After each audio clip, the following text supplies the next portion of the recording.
Hey y'all. I'm just doing a random live. So y'all come on in and talk to me just for a few minutes. I don't know how long this one is going to be. I don't think it's going to be too long because I was actually laid up in the bed and watching the Mike Tyson interview with Boosie, or I guess I should say the Boosie interview on Mike Tyson. First of all, I didn't even know Mike Tyson had a show. That's first of all. But I'm definitely glad to know that he does, because now I feel like I definitely have something that is binge worthy. I mean, in addition to, girl, I got so many things that I need to be trying to catch up on right now, whatever. But I just wanted to, okay, I'm just sharing real quick, y'all. I was watching the interview with Mike Tyson and Boosie. And first of all, Mike had it on his mind.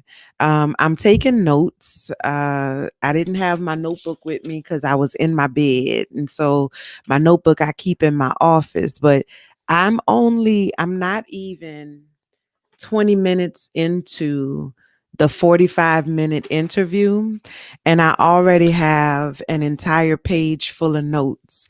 I'm going to be doing a talk on this, a pop therapy episode on this. And that's going to be coming out. I'm going to try to record that this weekend. I need to watch it at least one or two more times. But Mike came there with it on his mind, first and foremost. And there was so many things that Mike was saying that really resonated with me. And like, just some really good points and things that I feel like are lessons that we can take with us in order to like grow, like just life lessons, Pop, uh, yes, chair in the back. Hey, Jacqueline, thank you, girl. I love that chair. I'm gonna do. I keep saying I'm gonna do this office tour, but I really am gonna do it because I want to show y'all the back of the chair, because it's gorgeous. But I'm in my bedroom attire. You know what I'm saying? Um, and so I just wanted to get up real quick and come do this live with y'all because Mike said something just now, about 20 minutes in, maybe a little less than 20 minutes in. He said something that really resonated with me on a personal level. Um, I just earlier today, I was having a conversation with one of my lifelong friends. Like, this is like my homie for real, for real. You never know when people come into your life, um, how long they're gonna be there. And sometimes people that you think are gonna be your PRN people actually end up being your core people. And anyway, that's a different talk for a different day. But I was having this conversation with my friend earlier because I'm having a difficult week. This week has been full of a lot of emotional ups and downs for me, related to a couple different topics, but primarily related to um, who I am and how I feel about who I am. And don't get me wrong. I mean, overall, I'm good. You know what I'm saying? I know who I am and I'm comfortable with who I am. But there are moments that I experience where I don't always like certain things about myself. I don't There's certain things that I have become more aware of, in terms of like understanding who I am, like certain traits and characteristics about who I am at my core that have really just kind of been like showing themselves to me lately.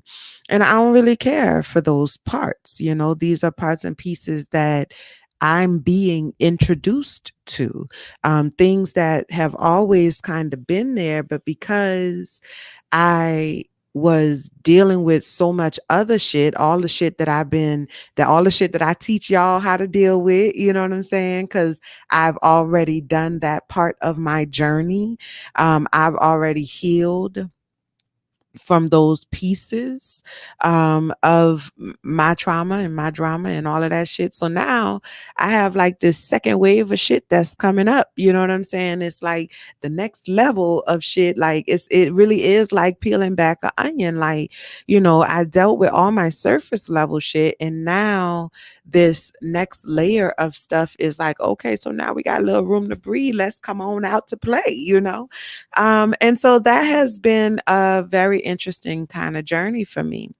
But I was talking to, my friend earlier about, one thing in particular that I'm discovering about myself and like really gaining more awareness of about myself that does not sit well with me. I don't like this particular piece of myself. And I am going to share what that is with y'all. Y'all know I'm going to share that with y'all but I have to be ready to share that. And I'm still sorting it out for myself. And so I don't want to interrupt that process. But he was talking to Boosie. Mike was talking to Boosie about the idea of, not liking yourself. And he said to him that, you love everybody, you just don't love yourself. And so he's really like driving home to Boosie this idea that the reason why you shit on other people, or the reason why you treat other people the way that you do, is because you are projecting onto them that which you feel about yourself. And that, you know, is not necessarily my story. That piece of the puzzle didn't necessarily resonate with me, but the piece that did connect with me is the follow up. What he said in the follow up is, that people are so unhappy because we put more value on being right. And he said that being right is more important than being happy. And I had to like hit pause. I mean, I've been pausing the damn thing the whole time because it seemed like every 5 seconds I got to stop and write some shit down, because Mike done said some real prophetic shit. You know what I'm saying? But that made me like get up, no bra on. You know what I'm saying? I took my shower for the night. I'm in the bed chilling. And I was like, no, I need to get up and, you know, have a conversation about that, because this idea that being right is more important than being happy, you know, I think that there's a lot of different ways that we manifest this in our lives. It's not always just about being right, like on the surface level, in the sense of I'm right, you wrong, and fuck you if you don't agree with what I'm saying, or if you don't think that I'm right. If you can't say that I'm right, then you must be jealous and all this other shit. Like people do that all the damn time. But it's not just about that. It's not that in my case, right? For me, this idea of being right is more important than being happy is about all of the shit that I tell myself about myself, all of the things that I tell myself about who I am, all of the things that I, present in this package of who Treese is. And I talk a lot about vulnerability. I talk a lot about authenticity, because those things are things that I value. Those are things that are extremely, extremely important to me. But what I feel like, something about the way Mike said that, something about the way that he put that together, it just hit me differently, because I immediately connected to it from the standpoint of the need to be right about this image, this little box that I have put myself in. And it's a different kind of box than the boxes that I've talked about in the past. It's a different kind of box than, the box of expectation. It's a different kind of box than the box of not allowing yourself to be seen and, X, Y, and Z. Those particular boxes, I don't really give a shit about those boxes no more. Like I feel like I don't feel like I know that I have absolutely like I'm on the other side of those boxes. And so that's why I'm able to create programs and create courses and teach y'all, like the masterclass and the Blockbuster session and Trust Village Academy and like all of the shit that I do. I'm able to present that information to you all with confidence because I have lived experience of that. I have done the work in those areas. I have healed those parts of myself. I'm at the next place. I'm at the next layer of this. And so for me, the next layer it's in the same wheelhouse because it's still about boxing yourself in. It's still about authenticity. It's still about allowing yourself to be seen. But for me, it's about allowing me to see me. You know what I'm saying? Like I feel like the first layer was about allowing y'all to see me, allowing my friends and my family to see me, allowing my villagers to see me, like allowing the world to see who I am and like to see that I don't have it all together and to see that, I struggle with anxiety. I struggle with depression.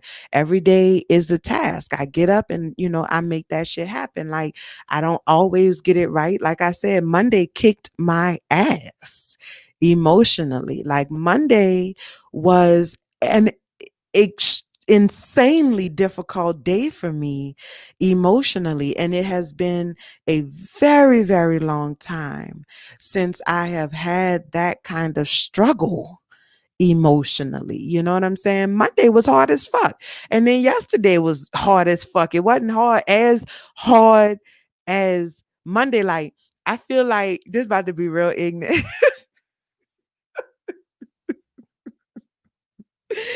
It's about to be real ignorant the way I'm about to explain this, but I feel like y'all gonna understand it when I say it like this. So just, y'all just stick with me. Y'all know how it is. I feel like Monday was hard as fuck. You know what I'm saying? Like, you got to put that emphasis on the F, like you got to start the F from way back there. You know what I'm saying? Like it was real. And Tuesday was like hard as fuck. You know what I'm saying? It was still hard as fuck, but it wasn't hard as fuck. Like it was a different kind of hard. you know it was a different kind of hard. But this week has been difficult for me, and I started coming out of it today. Today was actually, definitely a much, much, much better day. And tomorrow is going to be even better. And that's how it comes and goes.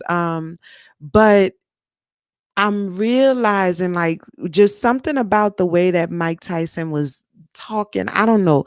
It just hit me differently that my journey at this point in my life, my personal journey, right? So like my journey, not just, the stuff that y'all get to see, but my journey at this point in my life is about showing myself who I am.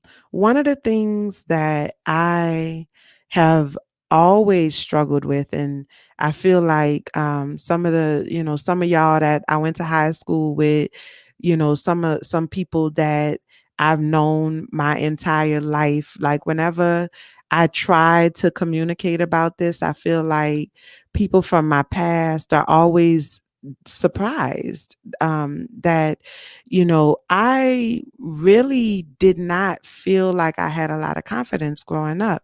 Like, I did not really feel like I could be myself. I was ridiculed a lot for existing in my skin. I was the big girl. My hygiene was not awesome. You know, it was a lot of different things. I got bullied a lot. I had a dude, a white dude at that, but a dude in the seventh grade punched me in my fucking face. That boy snuck me at the lockers, right? He hit me in my face. That is the only time that I have ever been hit by a man other than my father. And let me tell you, I can count on one fucking hand how many times my daddy put his hands on me. And I could tell you at least one of them times, girl, I had earned that ass whipping. You know what I'm saying? I didn't grow up in a house where I was experiencing physical violence. That was not a thing that I experienced in my household.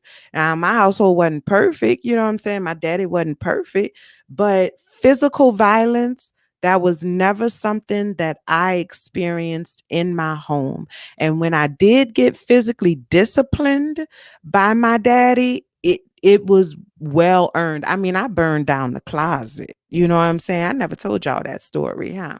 I'm gonna have to tell y'all that story on another day. Y'all gonna have to remind me. Okay. But I burned down my closet playing with some fucking matches. And not only did I burn down the closet, but I burned down our me and my sister good Easter dresses, girl, like a week before Easter. Okay. So I had earned that ass whipping. You know what I'm saying? And so all of that to say, y'all know I be getting off topic. All of that to say, I did not have a lot of positive social experiences growing up. Socializing was difficult for me, extremely difficult for me. I did not feel accepted. I did not feel like I could be myself. I did not feel like it was okay to show people who I was because I was constantly having to be on guard. I was constantly having to question my existence and trying to figure out why I didn't get invited to the pool parties and try to understand why these people that I thought were my friends were treating me like shit behind closed doors and thinking that I couldn't feel that shit when we was face to face with each other.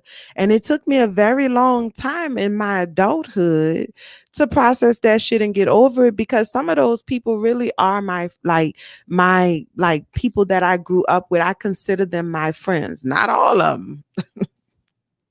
Not all of them. You know what I'm saying? Sometimes I'd be surprised at some of the people who think that we friends. You know what I'm saying? Because I'm like, sis, we was never friends. You know what I'm saying?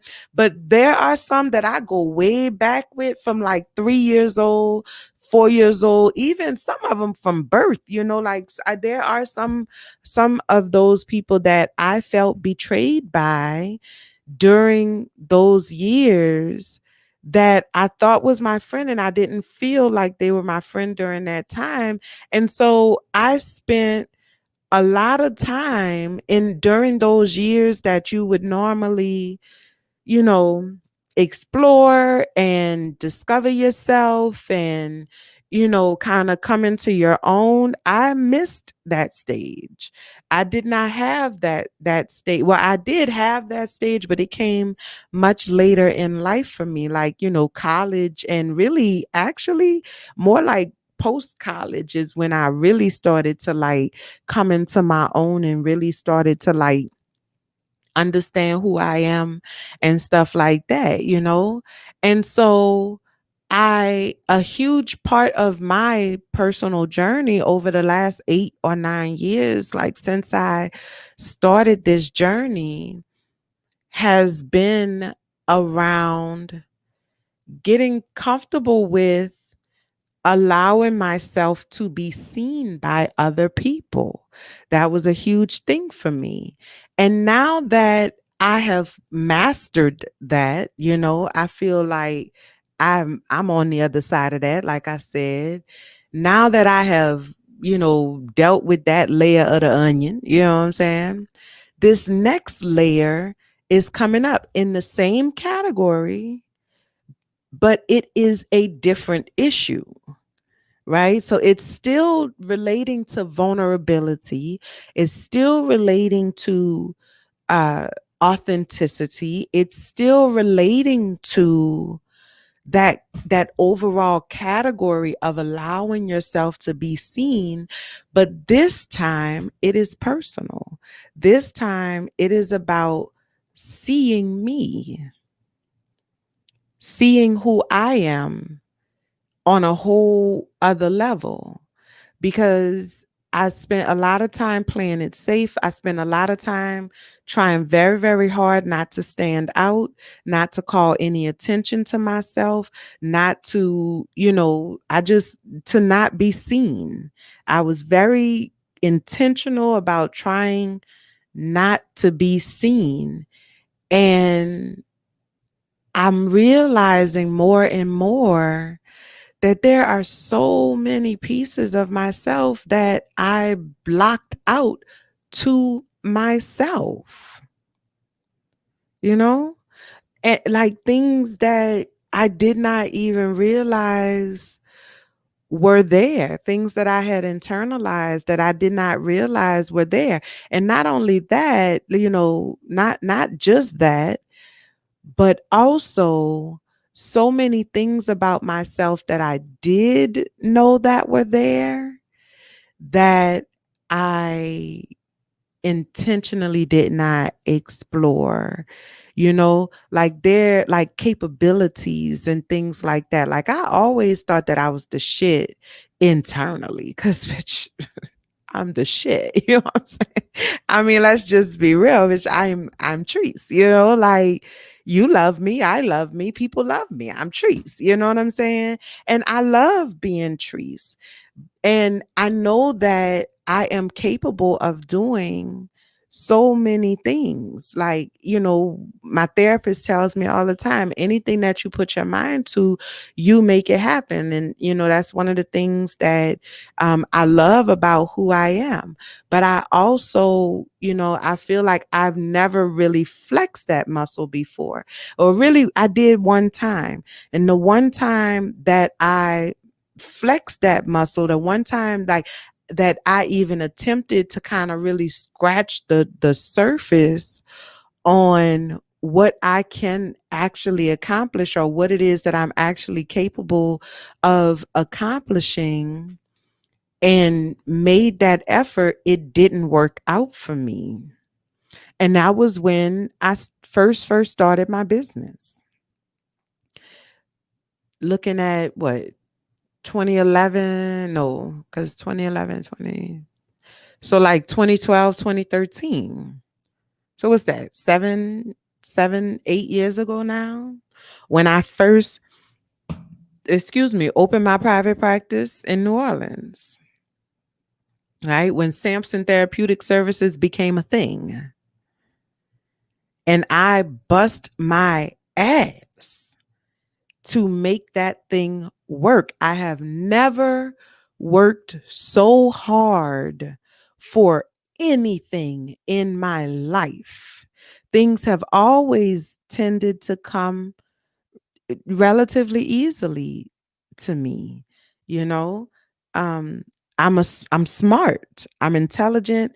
I learn quickly. I have exceptionally good reasoning skills, critical thinking skills, decision making skills, all of that shit. Like my parents instilled those things in me, in us.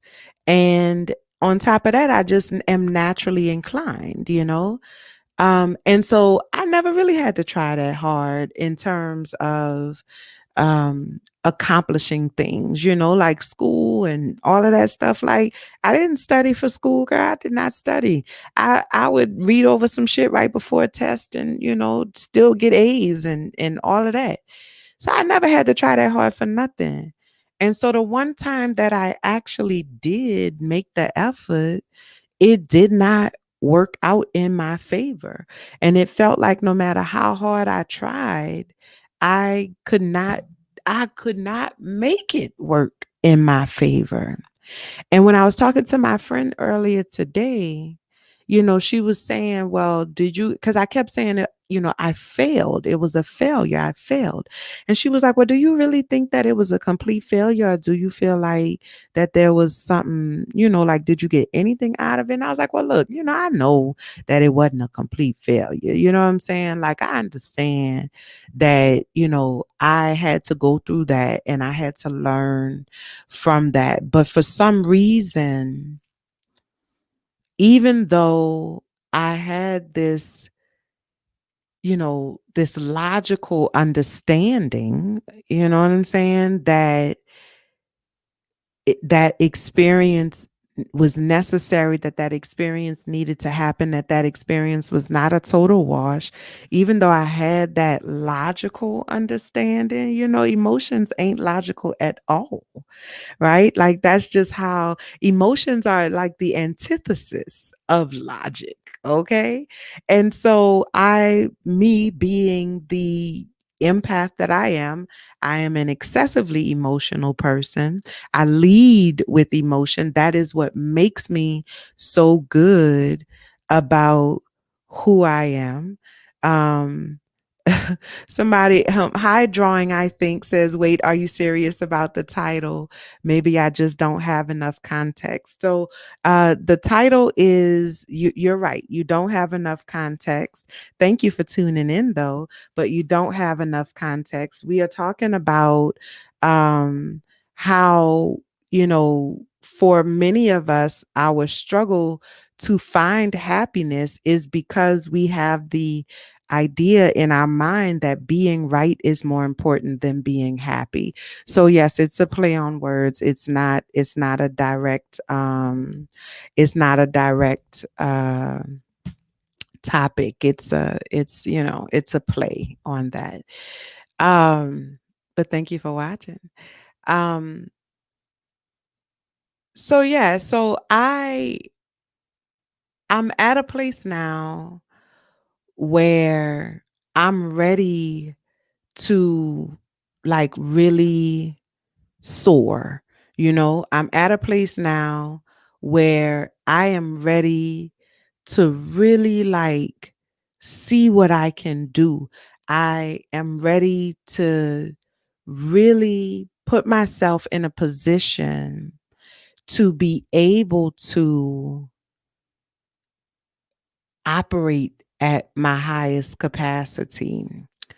And because of some of those earlier experiences that I had in terms of not necessarily feeling like I could be myself or that it was safe to be who I was, and then coupled with, that extremely traumatic experience of putting forth my all, my best, and not having that be enough. Um, it has really, I'm realizing that it has put me in a place where being right about who I think I am, being right about the narrative that I have been telling myself as a result of those things, and that narrative being who you think you are.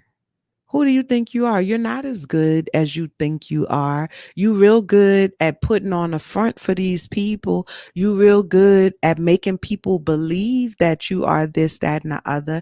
But when it's all said and done, sis, you can't do that. I mean, look at that one time when you really tried your all, when you really put your best foot forward and that shit didn't work out, girl. That's proof that you can't do this shit. That's proof that you think that you better than what you really are. That's proof that you hyping yourself up. So that narrative that it's not a loud narrative, it's not like one of those kind of things that just has completely taken over my thought process, but it's something that is running in the background. It's something that has just constantly been there running in the background, right? And a lot of I mean, you tell me, you know what I'm saying? Is that something that you've ever experienced where you have this narrative kind of running in the background, and no matter how you try to move that narrative, those mental and emotional blocks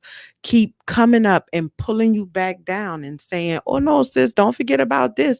You remember that time when you this, that, and the other, and that shit ain't did this, that, and the third, like being right, right? Having that narrative be right has overruled my motivation to be happy. And I'm not doing that shit no more. You know, I'm not. I'm not doing that shit no more. Like I am taking the steps, I'm making the effort.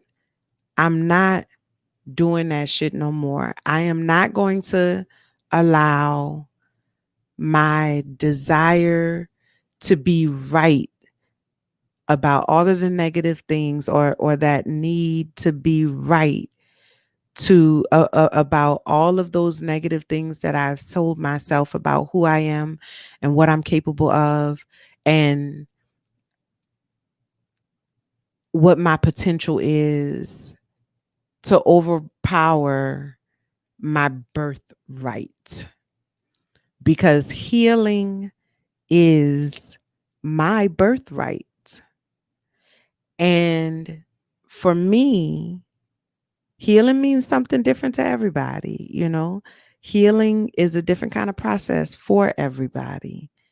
But for me, healing is flexing and really giving myself the room to see what I can do, to really explore what I am actually capable of. That's what that's what my healing in this phase looks like. Your work, because healing is your birthright as well, your work is to discover what healing looks like for you. Let me know in the comments. What does healing look like for you? What is it that you need in order to feel healed? What parts of you need to be healed? These are my parts. And your parts might be similar to my parts, but they may not be. You got to figure out what your parts are. All right? And if you need some help figuring out what your parts are, I actually went to school for that. I am an actual therapist licensed in 2 states. I am an actual certified life coach. Okay. So schedule a Blockbuster session. Go to my website, schedule a Blockbuster session. And let's get to unpacking some of this shit. Let's make it happen. All right. That's all I got for y'all tonight. I love y'all and I appreciate y'all. And until next time, be well. Bye, y'all.